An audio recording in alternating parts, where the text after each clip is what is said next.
Hi, this is Ryan Salazar, and this is my Theology of Creativity video.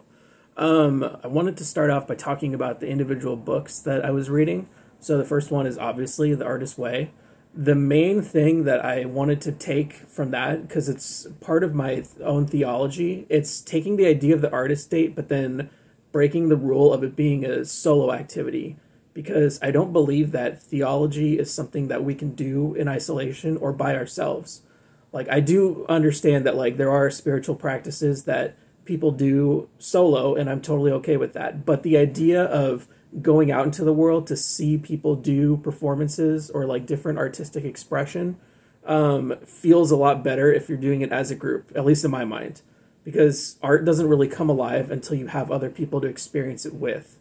To me, when we're doing these excursions out in the world, I view like the artist state kind of like its own sort of like spiritual practice, because we're going out into the world and we're seeing other people create stuff.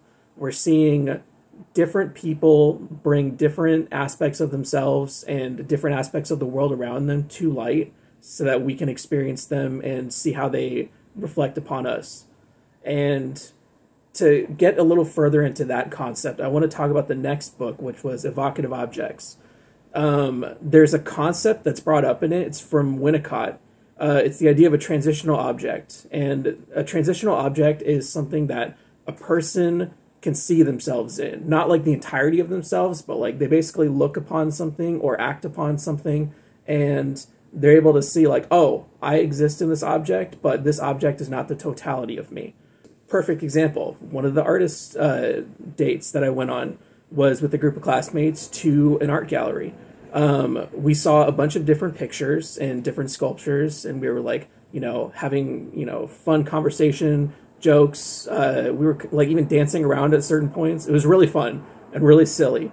But there were like random pictures that I would see where something on it would just like catch me, and I'd be like, oh my God, this like actually like feels like I'm seeing a part of myself. Like, perfect example, there was one picture that we saw. It was like a square. It was like a black square with white text on it, and the text said where the flavor is. It's like a reference to KFC. And when I saw that, I was like, oh, I have a lot of friends who have said that because I have ADHD. I have a spicy brain, so therefore my brain is where the flavor is.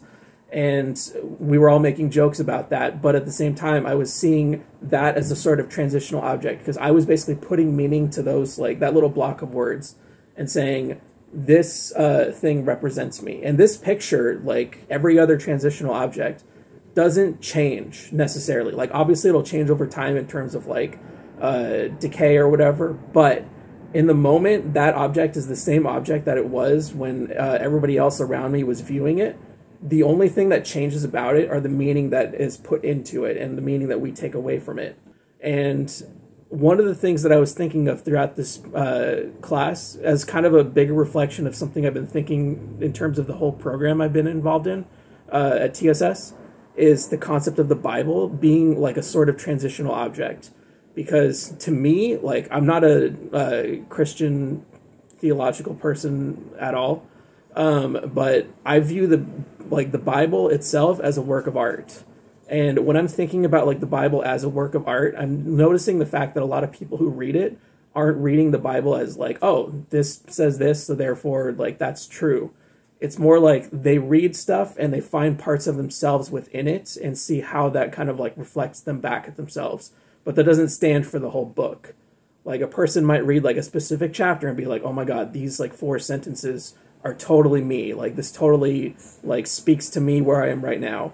And then somebody else might read those same 4 chapters or 4 sentences and be like, oh my God, like I have a totally different view on that thing.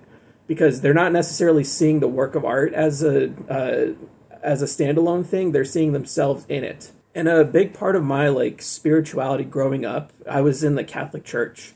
There's this really like strict rigidity that exists within like the spiritual practices I was brought up in. So, for example, like we'd go to church at the same time every week, and we'd sit in like our regular spots because every family within the church had their own like designated spots that they would like clamor to every week. And we weren't allowed to talk unless there was like points where the priest said, okay, now you can say stuff to each other. And we all had to sing whenever they said like, now we're singing this song.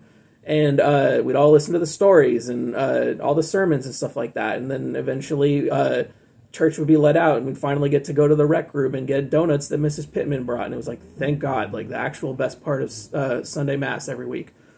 And that kind of rigidity to me is antithetical to the type of spirituality that I practice and that I believe in. Because to my understanding, my view of spirituality fits a lot with this concept that came up in the book Free Play called Lila. And Lila is this form of like spontaneous, in the moment play that like, it's kind of like if you imagine like what kids would do.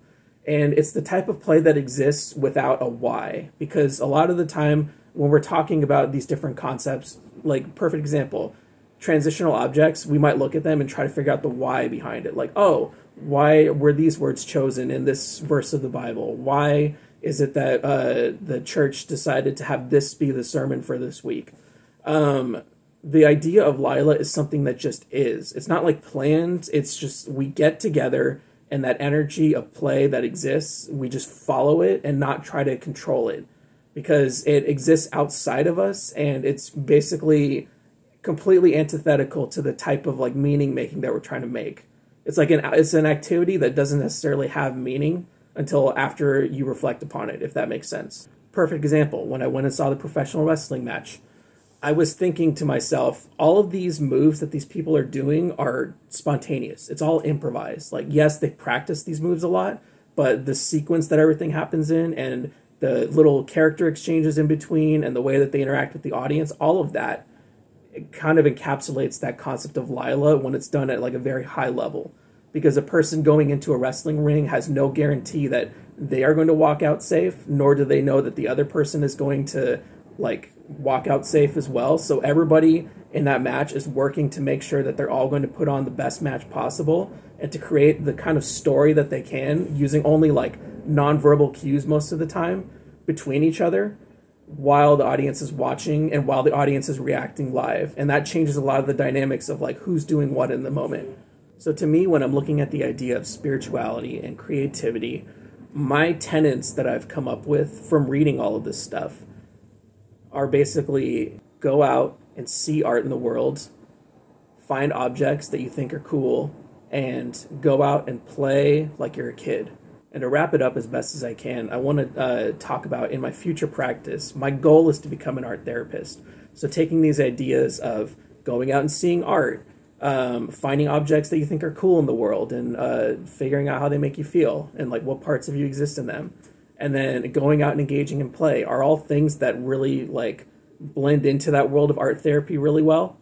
And I think that for me, the skill set that I'm trying to build up in terms of like taking these ideas and going forward with them is trying to figure out how to make this a little more approachable for most adults, because a lot of the stuff that exists in order to like teach adults how to do art has a very like strict rigidity to it in terms of the rules. And like I understand the irony of me saying like, oh, here's my tenets for creativity, like that's another rule set. But in my own mind, at least, like the whole concept of art is something that like can't exist with the same type of rigidity that a lot of systems that like create art or like encourage you to create art exist with. So I think one of the things that I'm really trying to figure out and trying to like work with through the rest of my not only time at the school, but like probably the rest of my life, let's be real, is how to inspire people to look into that feeling of Lila or to that experience of Lila, how to help them tap into that energy. Because I feel like a lot of the stuff that I want to do in terms of counseling has a lot to do with getting in touch with that side of yourself. Like, if every child in the world has the ability to engage in Lila, then what can I do to help adults reach that part of their inner child that allows them to engage with that? And this concludes my spirituality of theology. Stay tuned, because the next video in this series is going to be my project.